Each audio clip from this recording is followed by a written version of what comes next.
1 Tessalonicenses, capítulo 5, a partir do versículo 12 em diante, que diz assim, Agora lhe pedimos, irmãos, que tenham consideração para com os que se esforçam no trabalho entre vocês, que os lideram no Senhor e os aconselham.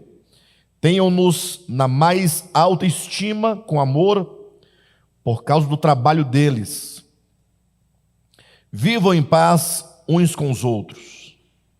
Exortamos vocês, irmãos, a que advirtam os ociosos, confortem os desanimados, auxiliem os fracos, sejam pacientes para com todos. Tenham cuidado para que ninguém retribua o mal com o mal, mas sejam sempre bondosos uns para com os outros e para com todos. Alegrem-se sempre, orem continuamente. Deem graças em todas as circunstâncias, pois esta é a vontade de Deus para vocês em Cristo Jesus. Não apagueis o espírito, não tratem com desprezo as profecias, mas ponham à prova todas as coisas e fiquem com o que é bom. Afastem-se de toda forma de mal. Que o próprio Deus da paz os santifique inteiramente.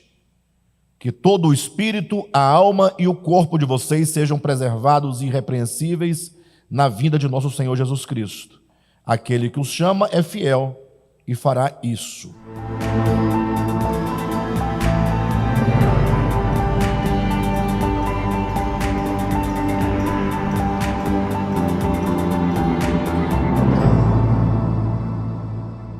Queridos, conforme nós dissemos aqui na semana passada, no último estudo que nós tivemos, nós estamos agora no que aqui nessa Bíblia nossa de edição da Sociedade Bíblica chama de instruções finais, né? Recomendações finais, tal.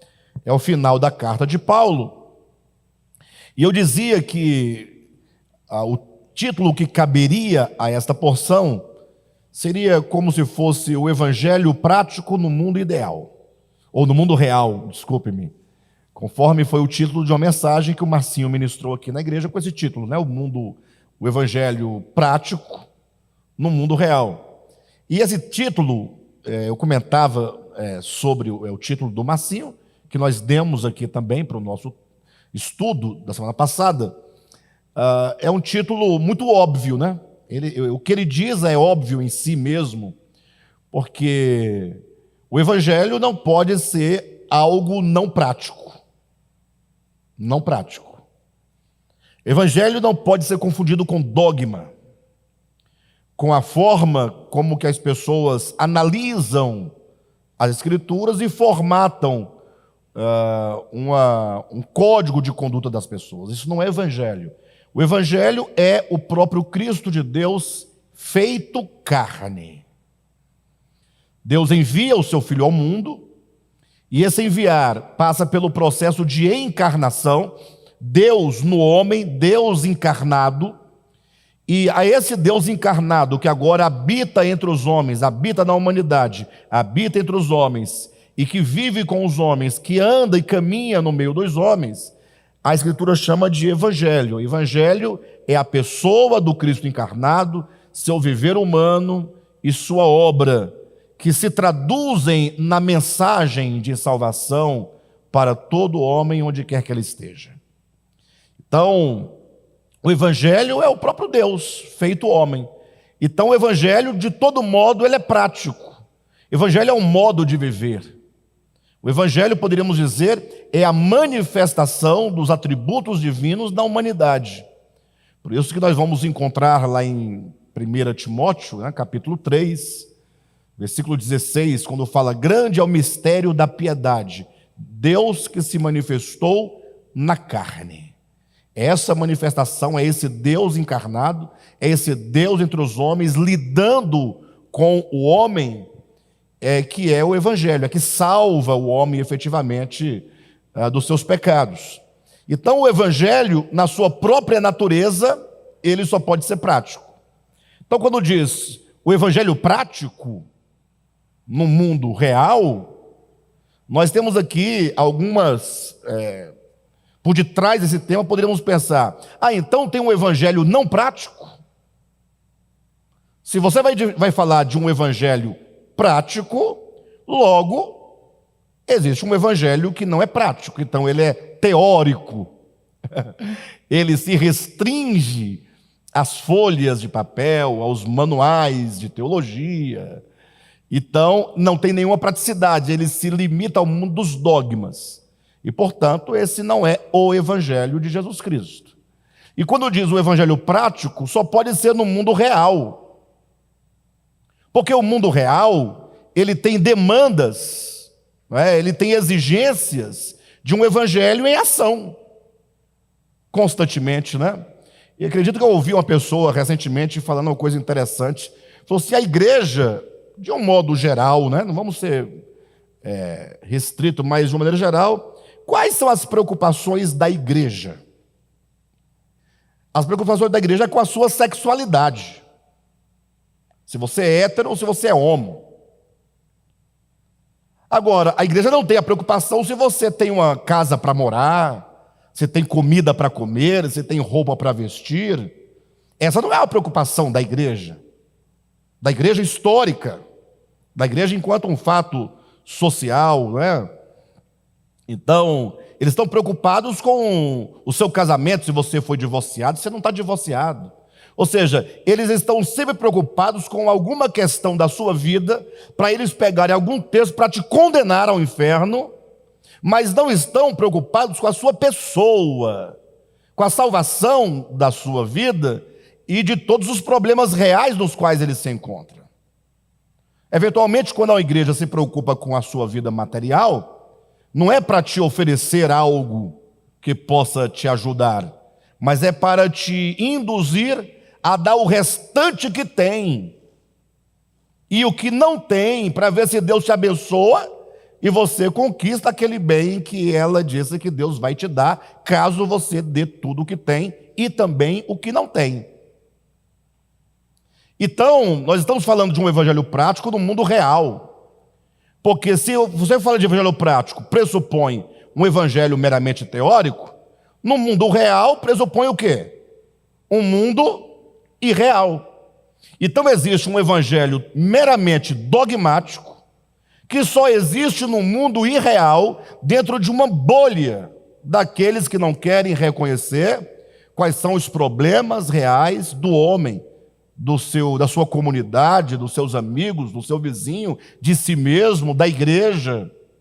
Então, falar sobre o evangelho prático no mundo real é o óbvio. O evangelho prático é porque só pode haver evangelho prático. Efetivamente, evangelho dogmático não é evangelho. Perfeito? No mundo real, é porque só existe o mundo real. Qualquer outro mundo é um mundo que você inventou, que só existe na sua cabeça, onde você lança todo mundo no inferno e salva somente meia dúzia de pessoas, que é você, sua família, e olha lá, e 2 ou 3 a quem segue as suas orientações.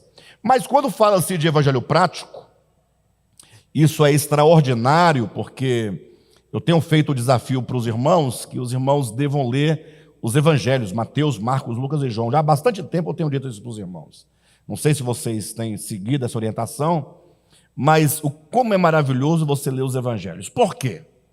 Porque nos evangelhos você vai ver em ação o próprio Cristo vivendo entre os homens, lidando com os problemas concretos e ensinando os homens a partir da própria existência, dos próprios acontecimentos, das próprias vicissitudes. Então Jesus não traz, por exemplo, grandes teologias e coisas profundas que vai requerer muitas explicações. Não. Jesus é simples. Jesus está ali num dado lugar, alguém chega para ele e fala assim: quais são os 2 grandes mandamentos da lei?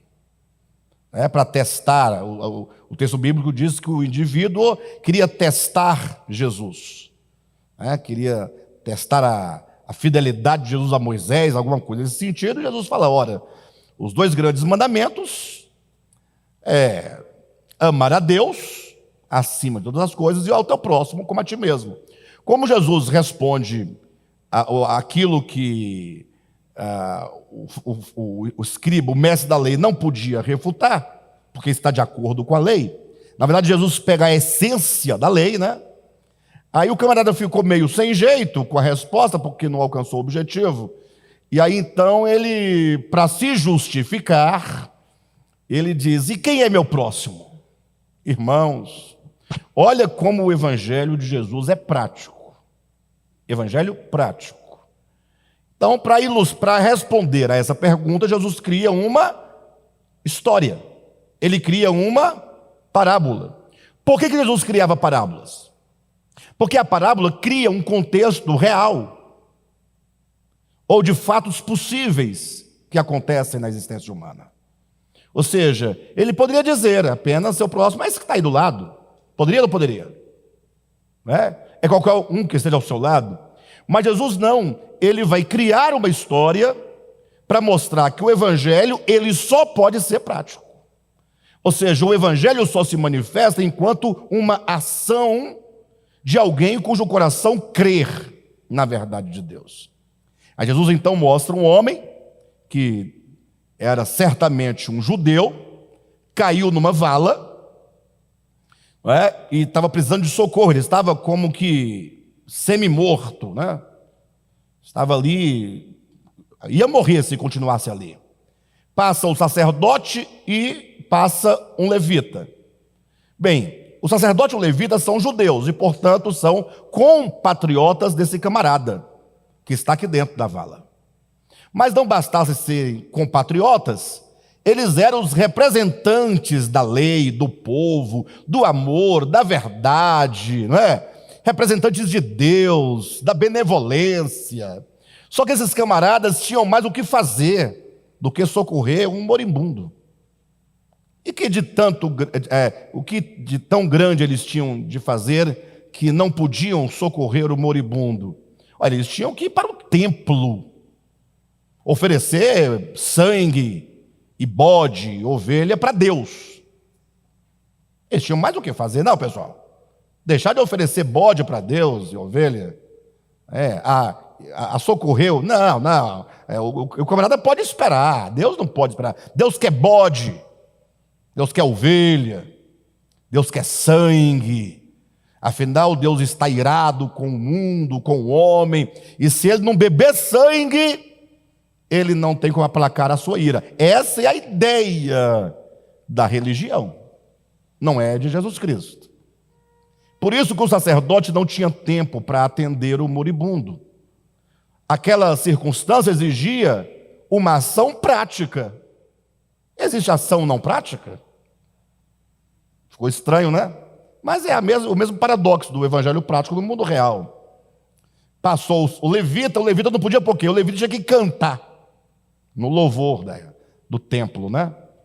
Tinha que fazer alguma limpeza lá no templo, cuidar de algum serviço do diaconato, alguma coisa prática lá do templo. Não podia socorrer o moribundo.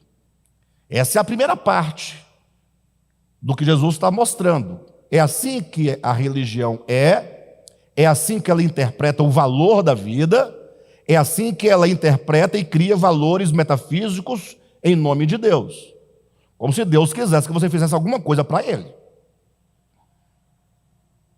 O que você pode fazer para Deus, efetivamente? Efetivamente. Para Deus.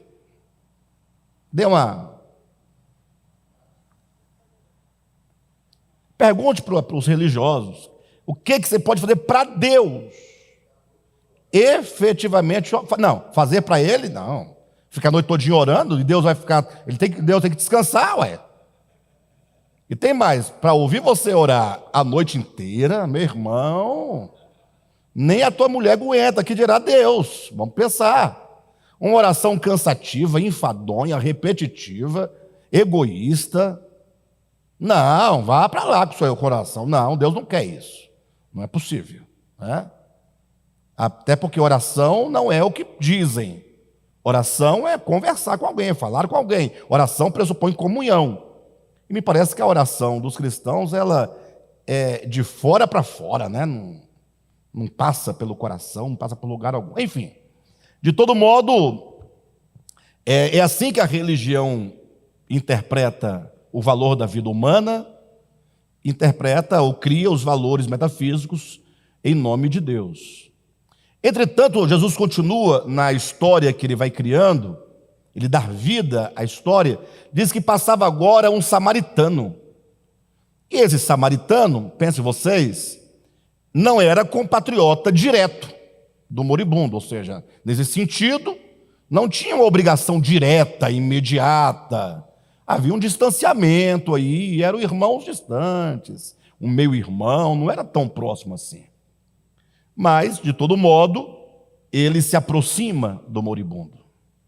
E não somente ele não era de todo compatriota, mas o samaritano, ele era considerado o maior inimigo de Israel. Ou seja, o evangelho de Jesus vai tirando todos os obstáculos. No evangelho, Jesus não tem lugar para a inimizade, não tem lugar para o preconceito.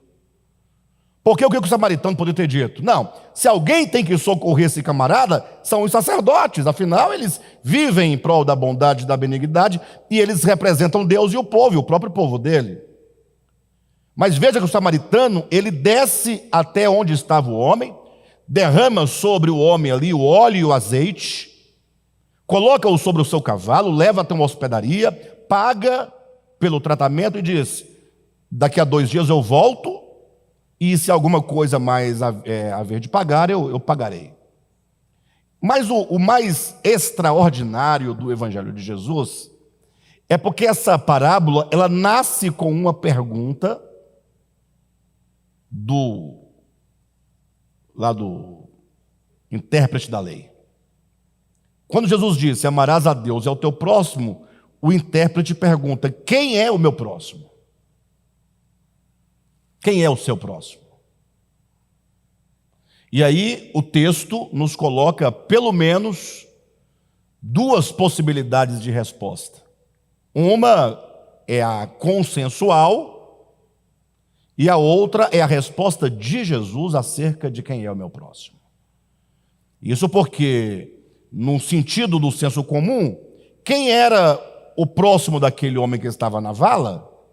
Era o sacerdote. Estava próximo. Próximo é aquele que está próximo. O que está distante não é meu próximo. Como é que eu posso ajudar quem está distante de mim? E se eu dele me aproximar, ele não era meu próximo porque eu estava distante. Aproximando-me, torno-me o seu próximo. Logo, o que estava distante já não está mais.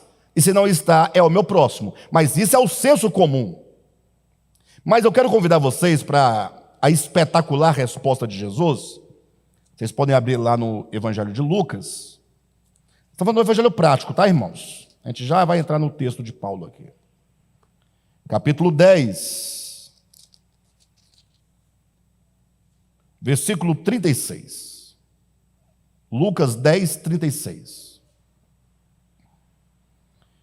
Jesus, tão logo conta a parábola, Jesus se volta agora para o intérprete da lei e pergunta assim no 36: qual destes 3, ou seja, entre o sacerdote, o levita e o samaritano, qual desses 3 você acha que foi o próximo do homem que caiu na mão dos assaltantes?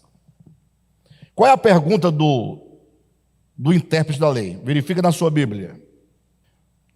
29. Mas ele, o intérprete da lei, querendo justificar-se, perguntou a Jesus: quem é o meu próximo? Quem é o meu próximo? Porque se eu tenho que amar o meu próximo como a mim mesmo, a quem então eu tenho que amar? Quem é o meu próximo?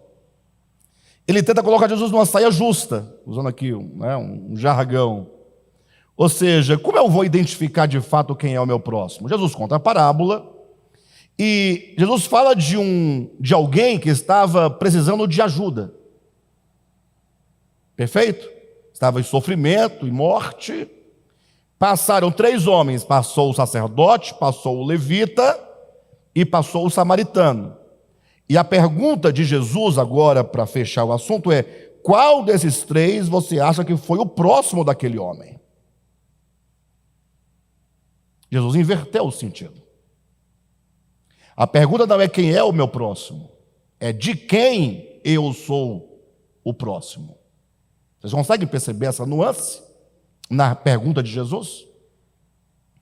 Ele não diz assim, quem é o próximo daquele homem? Não, Jesus não fala que o que estava morrendo era o próximo do fulano, era o próximo de quem poderia socorrê-lo. Jesus disse que qual dos três, o sacerdote foi o próximo do que estava morrendo? O camarada lá, o levita, foi o próximo? Quem foi o próximo? Ou seja, no caso, o samaritano foi o próximo do moribundo, não foi? Ou seja, passaram 3 pessoas próximas de alguém necessitado. Mas o fato de você estar próximo de alguém não faz do outro o seu próximo. Alguém que está próximo de você é apenas o outro. Próximo é somente aquele de quem você se faz próximo. Ser o próximo é uma decisão sua. Ou seja, passou o samaritano, olhou o moribundo, e então o samaritano falou assim: eu sou o próximo dele. Ele se convaleceu, se colocou no lugar. O problema é que a gente vive numa sociedade em que há centenas e centenas de pessoas em volta de nós, mas são apenas o outro, os outros. A igreja é só mais um lugar, seja a igreja, seja o shopping, seja um bar, seja a sua casa, seja o seu bairro, seja no seu trabalho. Então, olha que Jesus, o conceito de próximo que Jesus dá aqui é você, para ser o próximo do outro, você deve se tornar o seu próximo. Em outras palavras, não se pergunta quem é o meu próximo. A pergunta é de quem você se faz o próximo. Você só se torna o próximo de alguém quando você deixa de olhá-lo para ele como o outro. Quando as distâncias entre você e os outros não são mensuradas pelos números, pelos valores dessa sociedade, mas quando você consegue ver no outro a humanidade. Jesus então conclui dizendo, no versículo 36, né? Qual desses 3 você acha que foi o próximo do homem que caiu nas mãos dos assaltantes? Versículo 37, aquele que teve misericórdia dele. Então, o próximo do moribundo não é o moribundo que foi o próximo de quem socorreu. Vocês entendem aqui perfeitamente? Há uma inversão. Ou seja, na verdade, o que socorreu é que foi o próximo do moribundo. Nesse caso, em distância física, o sacerdote estava na mesma distância que o samaritano, ambos passaram na mesma estrada, do lado do mesmo moribundo. Só que, estando próximo do moribundo, o sacerdote não se fez o seu próximo. Quem está me entendendo? O levita passou na mesma distância que o sacerdote e que o samaritano, mas o levita não era o próximo do samaritano, embora estivesse próximo geograficamente. Mas porque o samaritano, passando pelo mesmo lugar, à mesma distância do moribundo, era o próximo do moribundo, porque ele se fez o próximo. Fazer-se próximo é um conceito de ética cristã. É um conceito de ética espiritual. É fazer-se o próximo do outro uma questão de graça, de amor e de misericórdia para com quem sofre. Aí Jesus conclui, portanto, dizendo, versículo 37, aquele que teve misericórdia dele, respondeu o perito da lei. Jesus lhe disse, vá e faça o quê? O mesmo. Fazer o mesmo que quem? O mesmo que o samaritano. Torne-se ou torne-te a ti mesmo o próximo do seu próximo. Não ignore que você é que deve ser o próximo de quem está carente. Isso é evangelho prático, não é? E toda essa história começou com uma outra pergunta, a pergunta que ninguém quer admitir. Está lá no capítulo 10, versículo 25. Certa ocasião, um perito da lei levantou-se para pôr Jesus à prova e lhe perguntou. Olha a pergunta do camarada para Jesus. Mestre, o que preciso fazer para herdar a vida eterna? Quem já ouviu essa pergunta? Quem já se fez essa pergunta? Aí chame os teólogos, todos das diversas linhas, cada um vai dizer, usa um véu na cabeça, tem que ser batizado em água corrente, não pode comer carne de porco, você não pode trabalhar no sábado, você tem que dar o seu dízimo e fazer sacrifícios, e etc, etc, etc. Não pode pintar unha, não pode cortar cabelo, não pode ser divorciado, não pode ser homossexual, não pode ser isso, não pode ser aquilo, não toque, não faça. Tem 1 milhão de respostas. Mas quando perguntado para Jesus, o que eu devo fazer para herdar a vida eterna? Jesus não precisa perguntar para Calvino, nem para Armínio, nem para qualquer pessoa. Ele simplesmente diz assim, o que está escrito na lei? Quando Jesus pergunta para o intérprete da lei, o que está escrito na lei, Jesus está dizendo, você sabia que na lei consta essa resposta? Mas imaginem vocês que eventualmente aqui o intérprete poderia tentar criar um problema, né? Na lei diz tanta coisa, a lei diz muita coisa, são muitos itens, são muitos preceitos, são muitos mandamentos, são muitos estatutos, uma infinidade de coisas, é tudo aquilo que tem que ser feito. Mas não, quando Jesus pergunta o que está escrito na lei, o intérprete tem uma ciência, que toda a lei se traduz no amor. Amar a Deus e amar ao próximo. Ou seja, toda a lei de Moisés, com todos os seus itens, com todos os estatutos, com todos os mandamentos, todos aqueles mandamentos de natureza temporal, cultural, eles se traduzem numa essência. Numa essência.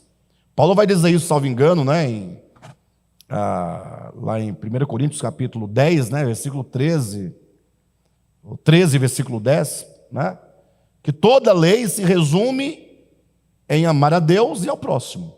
Essa é a síntese da lei. Então, em termos morais, a lei toda se resume, se sintetiza, se simplifica e se traduz na ação de amar a Deus e amar ao próximo. Como a Deus ninguém pode fazer nada efetivamente falando, como a Deus ninguém pode amar efetivamente falando? Ou pode? Como assim? Como amar a Deus efetivamente? Eu amo, eu tenho uma coisa que... Não, para de bobagem. Para. Como amar a Deus? O amor nos coloca em sintonia com aquele a quem nós amamos. Amar a Deus é nos colocar em sintonia com Ele. Ora, como me colocar em sintonia com Deus, se eu não o vejo, se minhas mãos não o tocam? Eu acredito, sim, mas você não tem como efetivamente se relacionar com Ele. Efetivamente, não. Tudo é por meio da fé. Concorda ou discorda? Sim ou não? Então, você pode amar efetivamente a Deus, e você pode servir efetivamente a Deus, quando você o serve e o ama na sua criação, nas coisas criadas e, sobretudo, no homem criado à imagem e semelhança de Deus. Quando, portanto, nós amamos a Deus, logo nós amamos o nosso próximo e nos fazemos, portanto, o próximo do nosso próximo. Agora, quando nós dizemos que amamos a Deus, isso aí quem diz é João na sua primeira epístola, e não amamos o nosso próximo, logo nós somos mentirosos. Porque como se pode amar a Deus que não vê, que do ponto de vista dos sentidos é abstrato, e nós aborrecemos aquele a quem nós vemos. Então a síntese da lei é o amor. Então, pergunta simples. Veja o que está escrito. Versículo 26. O que está escrito na lei? Respondeu Jesus. Como você lê? Perguntou para o intérprete. Como você lê a lei? Como interpretas a lei? Ele respondeu: ame o Senhor, seu Deus, de todo o teu coração, de toda a tua alma, de todas as tuas forças, de todo o teu entendimento. E ame o seu próximo como a si mesmo. Disse Jesus: você respondeu corretamente. Faça isso e viverás. Olha, está simples a resposta. A teologia vai dizer: não, você não consegue. Não, você não pode. Não, você não tem condições. Alto lá, pessoal. Olhem para mim. Olhem para mim. E olha que eu já li assim as Escrituras, do ponto de vista dogmático e teológico. Alguém pergunta para Jesus: o que eu devo fazer para herdar a vida eterna? Jesus falou assim: o que está na lei? Amar a Deus e ao próximo. Deus disse: então faça isso e viverás, porque você respondeu corretamente. Aí a teologia faz o quê? Não. O homem não tem condições de amar. O homem não pode amar. É impossível, o homem está impossibilitado. Ele está de todo degenerado. Ele não tem condição. Sabe por que a teologia faz isso? Porque Jesus simplificou tudo. É simples: ame e viverás. A teologia não tem mais o que fazer. Não tem como aprisionar as pessoas, controlar as pessoas, extorquir as pessoas. Não tem mais como. Jesus colocou no âmbito do amor, que é tudo. Na simplicidade da verdade, o amor. A teologia vai falar: não, você não pode, você não consegue, você é pecador, você está todo corrompido, é impossível. Aí eu falo: ideia boa sua, de fato eu acho que não tem mesmo não. Mas então ninguém consegue? Não, só se você aceitar Jesus, você vai nascer de novo, aí você estará habilitado. Aí eu digo: então você nasceu de novo, você que está pregando, você é o teólogo, pastor? Você está habilitado? Tá. E por que você não está amando então? Porque aqui está o exemplo do amor. Torna-te o próximo do teu próximo.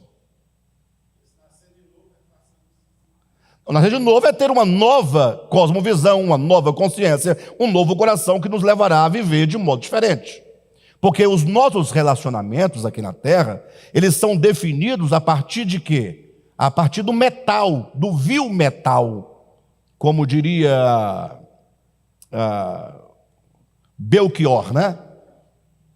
Na música, como nossos pais, ele chama o dinheiro de o vil metal, que Jesus chama de riqueza de origem iníqua, né?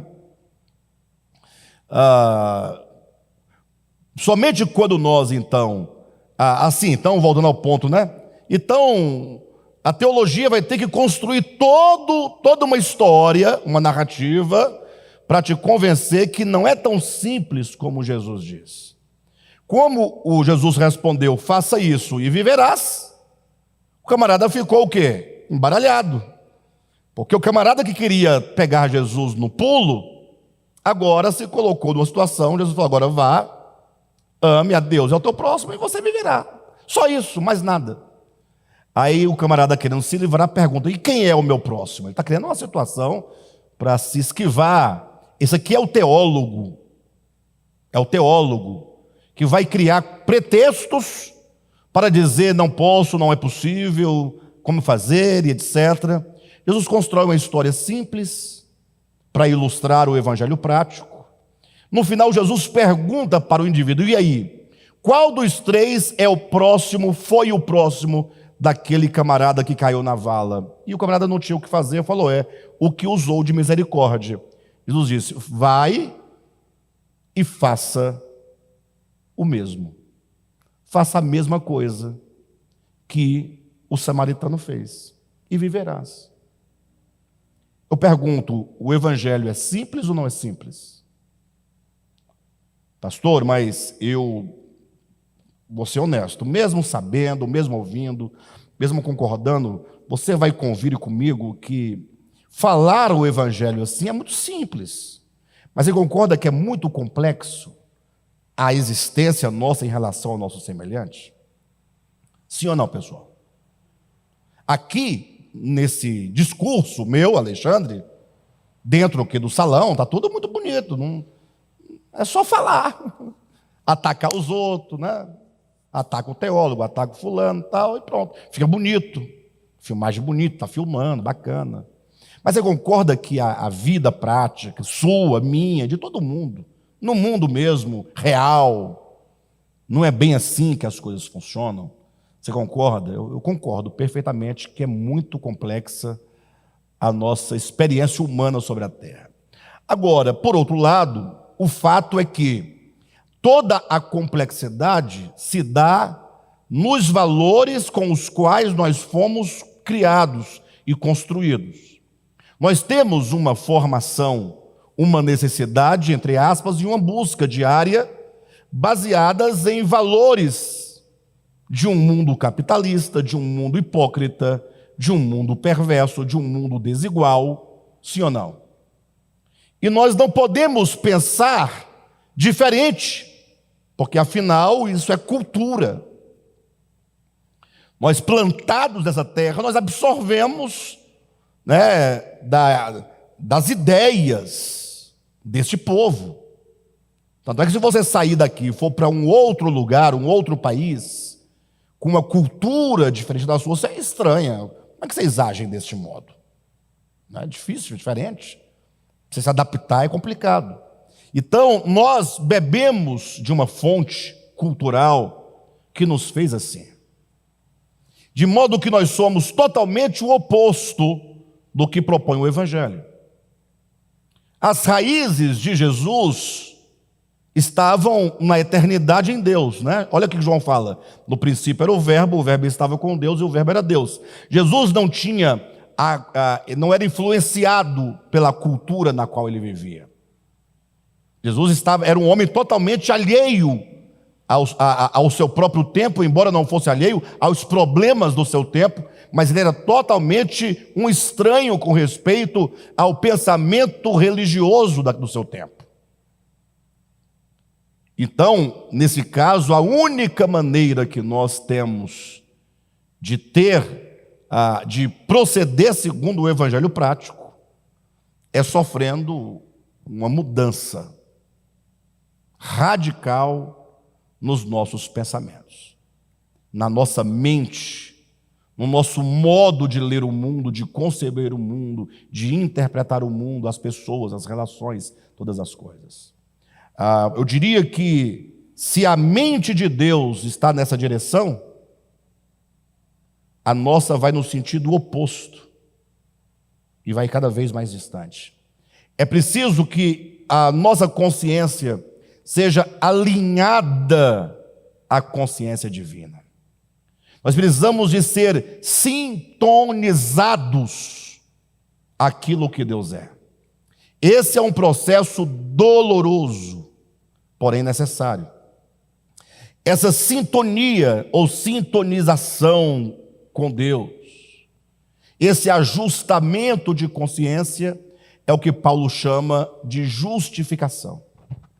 O homem ser justificado não é ser declarado.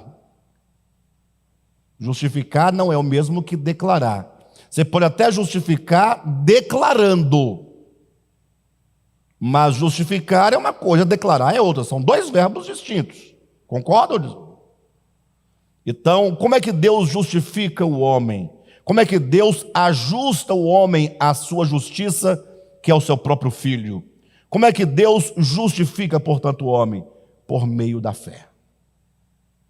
E o que é fé? Senão você olhar para o Cristo de Deus, ouvir as palavras do Cristo de Deus, e quando você olhar para Ele e ouvi-lo, você vai perceber a distância, o quanto nós estamos fora de sintonia, o quanto nós estamos distantes, que os nossos valores não são os valores do Cristo, que os nossos pensamentos não são os pensamentos do Cristo, que nós somos uma pessoa totalmente contrária à pessoa do Cristo, E daí então, quando você vai olhando para ele, vai contemplando, vai ouvindo e concebendo que Jesus é a verdade, que não há verdade fora dele, você então vai assumindo para você aquela forma de conceber, é um outro modo de conceber, é um outro modo de interpretar, é um outro modo de sentir, é um outro modo de viver. Esse processo se dará por meio da morte do velho homem, que nada mais é do que você ser liberto de uma cosmovisão caída, perversa, pecaminosa, egoísta, e agora nascer de novo, no sentido de ser gerado em você uma nova cosmovisão, uma nova percepção, um novo modo de sentir, um modo novo de perceber, um novo modo de interpretar e, consequentemente, um novo modo de ser e de se pôr no mundo. Não, fácil não é. Agora, você sabe por que não é fácil? Ou o que torna ainda mais difícil? É Jesus falar uma coisa e você discordar dele. Jesus fala uma coisa e você fala, não mais. Você fala, não mais, assim, Jesus, ele diz que a verdade não é tão assim, não é por aí, não. Não é por aí, não. Exatamente, é isso mesmo. Jesus não é tão verdade assim, não, porque ele não levou em conta o Brasil. Concorda? Ele é a verdade, mas é a verdade desde que não haja Brasil. Porque se houver Brasil, toda a história muda, altera. E o que ele disse não serve mais, porque o Brasil...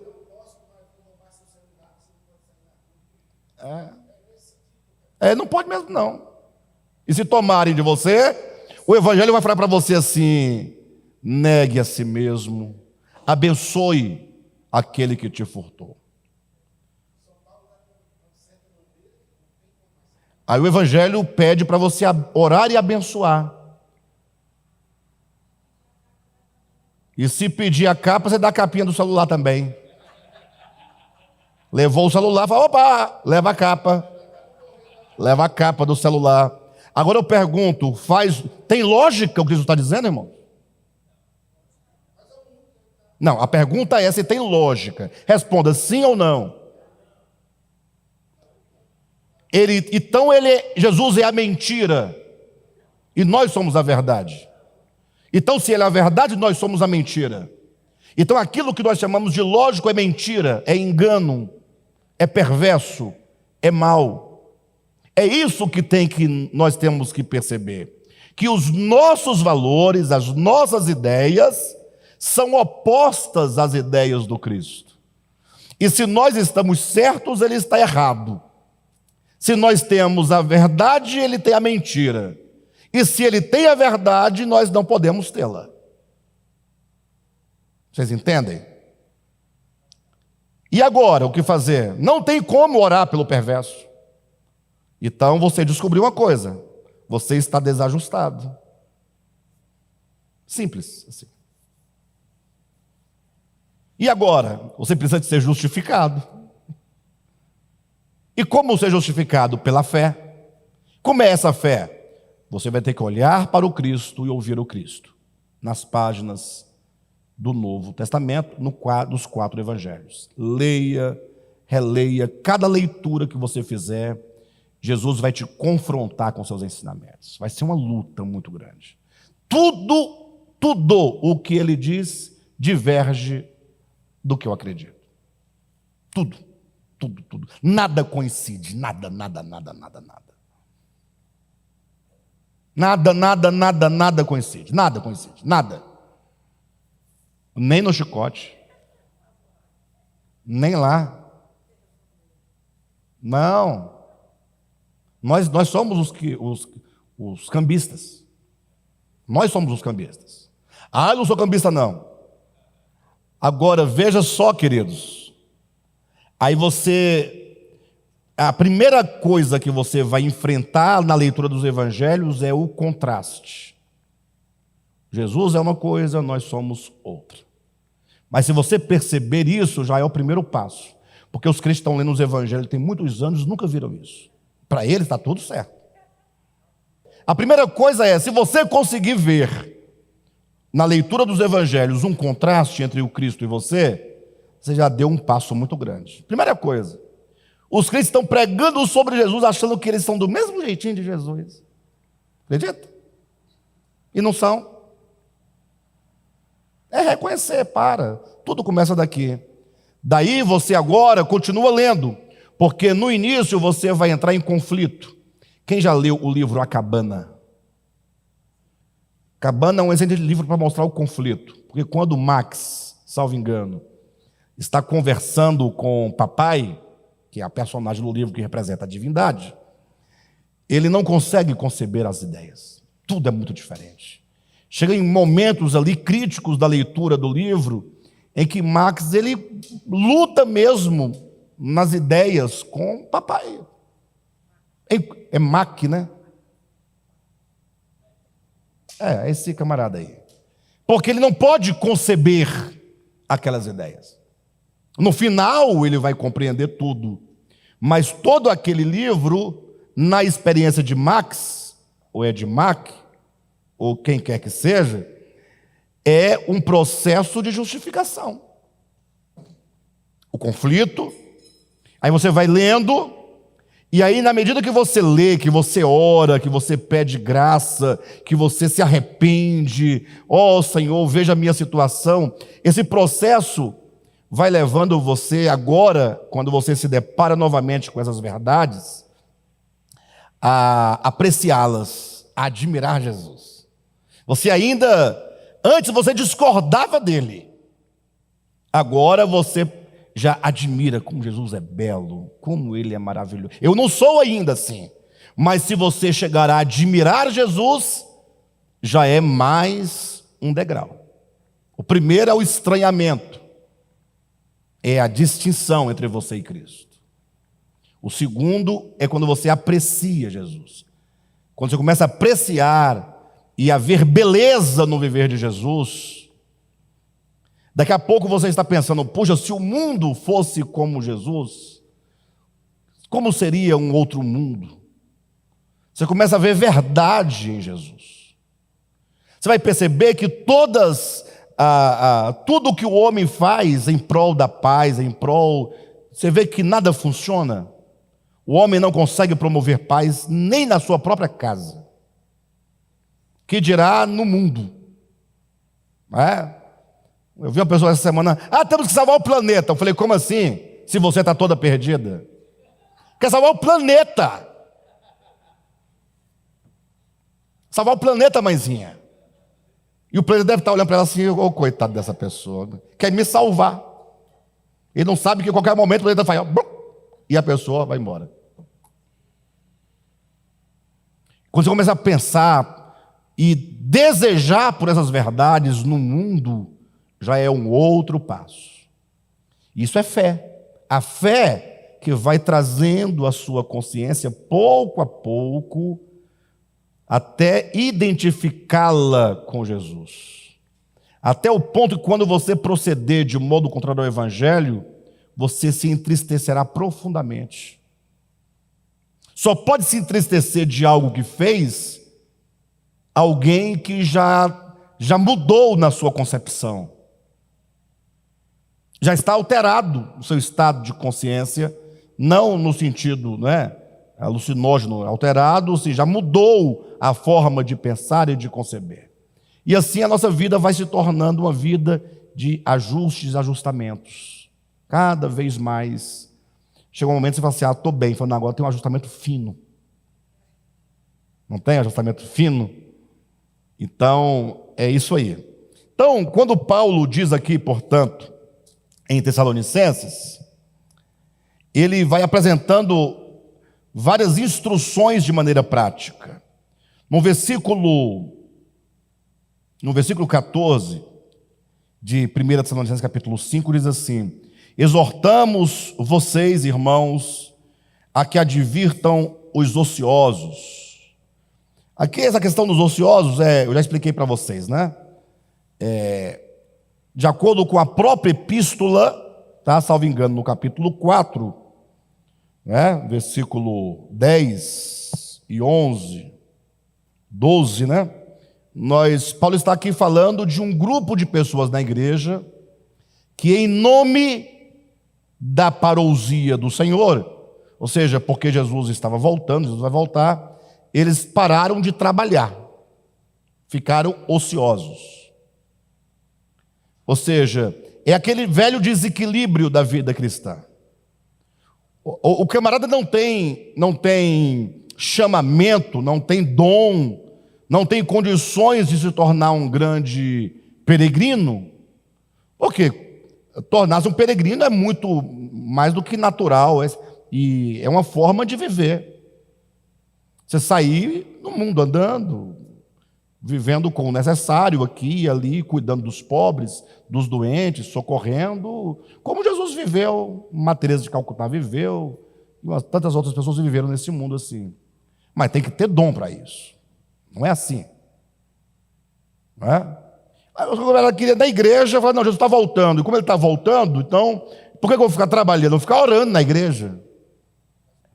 Aí no caso, deveríamos olhar com mais propriedade no grego. Eu não tenho acesso aqui agora. Tá bom? Mas de todo modo, eu acredito que são todas palavras que nascem de uma mesma ideia. E uma pessoa ociosa acaba se tornando eventualmente um desordeiro e, consequentemente, um insubmisso, porque não quer ouvir a voz de quem fala, vá trabalhar. Você torna um insubmisso. Essas mudanças de versão, todas elas coincidem com a mesma ideia. Só que cada um, ao interpretar a palavra, olhou por um aspecto da circunstância. Perfeito? A Bíblia é muito econômica nesse sentido. De todo modo, fala de um grupo de pessoas, não é, que não trabalhavam, deixavam de trabalhar, para viver em função de orar, de ler a Bíblia. Não é nem viver pela obra. Hoje em dia tem muito viver pela obra. Não era essa a ideia do texto. A ideia aqui eram pessoas que, por causa da vinda de Jesus, achando que ele vai voltar tão logo, que nós não podemos perder tempo trabalhando, temos que orar, se consagrar e etc. E isso começou a criar um certo problema na igreja. Um certo problema, uma certa desordem na igreja. Imaginem vocês, olhem para Atos capítulo 2, capítulo 3, 4, 5, 6. Como viviam os irmãos no tempo da igreja primitiva? Capítulo 2, 3, 4, 5 e 6 de Atos. Ora, eles vendiam suas propriedades, eles viviam diariamente em comunhão, de casa em casa, comendo pão, distribuindo pão, vendendo propriedade e todo mundo comendo o dinheiro que entrava. Não parece bonito? Mas não é prático. Seria bonito se Jesus voltasse bem no finalzinho da última moeda, gastou de moeda, Jesus voltou, resolvido o problema. Mas não. Logo, Jesus não voltou e os problemas vieram. Os problemas vieram. E quando os problemas vieram, ninguém trabalhava, todo mundo queria viver de casa em casa, comendo. A ideia era boa, a ação também foi boa, mas não foi pensada, não foi responsável. De modo que, posteriormente, houve uma grande fome em Jerusalém, e aí Paulo agora sai arrecadando dinheiro nas igrejas gentílicas para levar para os irmãos da Judéia, de Jerusalém, para alimentar os irmãos. Ou seja, a vida cristã deve ser vivida com bastante equilíbrio. E aí tem uma frase que eu ouvi há muito tempo, não tenho certeza da autoria, mas ela diz assim, olha, você deve viver a vida cristã, a vida humana, como se Jesus fosse voltar daqui a 100 anos. E deve viver a vida cristã como se Jesus fosse voltar hoje. Esse é o equilíbrio. Viver a vida humana com responsabilidade, sabendo que tem um dia após o outro, devemos trabalhar com as próprias mãos, como Paulo vai ensinar aqui no texto, e devemos estar preparados para a volta do Senhor a qualquer momento. E não abandonar um em detrimento de outro. Nós somos assim. As pessoas falam, Jesus não vai voltar hoje, portanto eu deixo para buscá-lo amanhã. E aí ele se entrega na vida de trabalho. Trabalha, não tem tempo para Deus. Não tem tempo. Eu conversando com uma pessoa hoje, e eu falei, olha, coloque Deus em primeiro lugar na sua vida. E ela me fez uma pergunta que ninguém nunca tinha me feito. Falou assim: como é que se coloca Deus em primeiro lugar na vida da gente? Pergunta interessante, né? Quando eu acordo, eu oro, acordar, orar. Então, tudo, ele primeiro, é isso? Mas nem sempre isso é funcional, até porque se você acorda atrasado, vai perder o ônibus, vai perder o horário, você vai deixar de orar antes de sair, vai ficar com culpa. Não coloquei Deus em primeiro lugar. Será que é isso que acontece?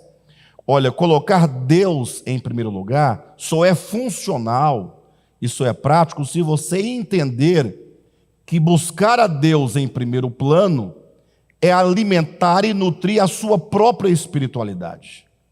Ou seja, o homem, ele é tripartido: espírito, alma e corpo. E, portanto, o homem precisa se ver como um ser integral. Esse homem integral, ele precisa alimentar e cuidar do seu espírito, alimentar e cuidar da sua alma, e alimentar e cuidar do seu corpo. Mas como é que nós vivemos? Nós só pensamos no corpo. A alma é em segundo plano. Querem ver uma coisa? Vem uma frente fria, você logo se preocupa com as roupas que você vai vestir. Você não é negligente: ixi, eu estou aqui morrendo de frio, eu esqueci de comprar uma blusa de frio, estou aqui no frio, eu tinha uma coberta, mas sumi, perdi a coberta, eu estou dormindo no frio. E no outro dia o frio continua e você: pois é, eu tinha uma coberta, tu acredita que eu tinha uma coberta e não tem coberta? Você não faz isso, você se preocupa, né? Na hora do almoço, não, tem que me alimentar, acabou. Tem gente que, se não tiver almoço meio-dia, a casa cai. Tem que comer. Eu tenho um problema, uma doença, que eu fico nervosa. Para. Você entende? Não é assim? Vai arrumar um namorado ou namorada, procura pelas virtudes do coração? Não quer saber se o estereótipo agrada. Não, primeiro olha para a lataria, né? A estrutura, a lataria. Se a lata está boa, conservada, se os pneus não estão furados. Não é? Ou seja, você observa que nós não estamos preocupados nem do caráter da pessoa, da espiritualidade da pessoa. Ele quer saber como é que está a estrutura física. O amor vem depois, se tiver amor. Se não tiver também, não tem problema. A gente vai ajeitando aqui, vai arrumando. A alma, só pensamos na alma quando temos algum problema. Aí tem que ir no psicólogo, no psiquiatra, no psicanalista, aí procurar o pastor para dar conselho, né? Aí, opa, eu estou com um problema aqui, sentindo uma coisa diferente, síndrome do pânico. Aí lembra da alma, porque até então, e estudar, que é um bem imaterial que alimenta a alma, que é o intelecto, também isso aí é para poucos, né, amados? Isso dá dói, dá trabalho. Acho que isso não, tá bom. Agora, e o que dizer do espírito? Então, quando é que você busca a Deus em primeiro lugar? Quando você dá ao seu espírito o valor que lhe é devido, o valor superior às outras suas faculdades.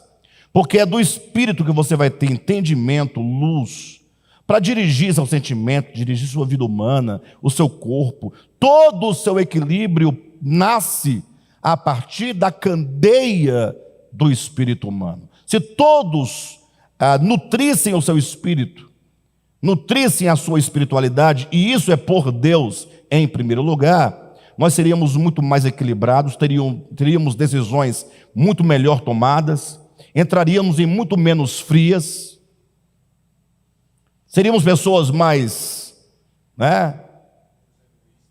enfim. Então, essa é a questão. Então, o apóstolo Paulo ensina que nós devemos aguardar pela vinda do Senhor, como se fosse hoje, porque cuidamos da vida espiritual, mas também devemos não ser ociosos. Perfeito? Ele vai seguindo com vários conceitos práticos, não é? Ele vai dizer assim, olha, versículo 14: exortamos vocês, irmãos, a que advirtam os ociosos, vírgula. Confortem os desanimados. Me parece que confortar os desanimados, aqui, esse desanimado aqui é um tipo diferente de desânimo. Não é bem o desanimado da fé. Me parece que o desanimado da fé tem que ser exortado. Sim ou não? E aqui diz o que mesmo? Não é? Confortem ou consoleis. Esses desanimados certamente são aqueles, os órfãos, não é? Aqueles que estão em situação de vida muito precária, que estão perdendo o ânimo de viver, a esperança da vida, e estão assim por motivos das próprias contingências da vida. Se bem que a vida nos ensina a sermos fortes, pessoas fracas sofrem demais. Mas nem todo mundo tem essa capacidade de ser forte. Então as pessoas logo são afetadas pelas contingências da vida, pelos problemas, pelas perdas, sobretudo perda de pessoa, de arrimo, de pessoas a quem amamos. As pessoas vão se abatendo, não é? E aí as pessoas ficam desanimadas. Então, olha como o Evangelho é prático. O Evangelho nos convida a você olhar para uma pessoa frágil ou fragilizada e a apoiá-la, ficar ao lado. Olha, eu não posso fazer muito, mas eu estou aqui, eu quero que você saiba que você pode contar comigo. Isso é muito importante. Mas é muito difícil também, sobretudo para pessoas como eu. Eu sou extremamente difícil de sentar do lado de uma pessoa e só para falar, eu estou por aqui, viu? Sou difícil porque eu acho uma fraqueza tal. Eu falo, para de bobagem, rapaz, levanta, camarada. Reage. Quem morreu foi o outro, não foi você. Você está aí, o outro morreu e você está aí morrendo também. Não. Se você não quer que ninguém sofra pela sua morte, então não morra viva. Né? Mas, de todo modo, o Evangelho vai nos ensinando e vai nos tornando mais humanos. E a ideia de se tornar humano é interessante porque o Cristo de Deus se fez homem, né? Se fez humano. Então, a questão da humanidade, de você perceber o outro, sentir a necessidade do outro, e não somente socorrer, porque às vezes você dá um dinheiro para uma pessoa que não resolve efetivamente o que mais a pessoa precisa. E outra vez também você fica dando um ombro e a pessoa quer dinheiro, precisa de dinheiro. Então nós temos que saber quando socorrer com o bem material, quando socorrer com o ombro, com a presença, com o apoio, não é? E é isso que ensina-nos o Evangelho prático, né? Então, versículo 14, exortamos vocês, irmãos, a que advirtam os ociosos, confortem os desanimados, auxiliem os fracos, sejam pacientes para com todos.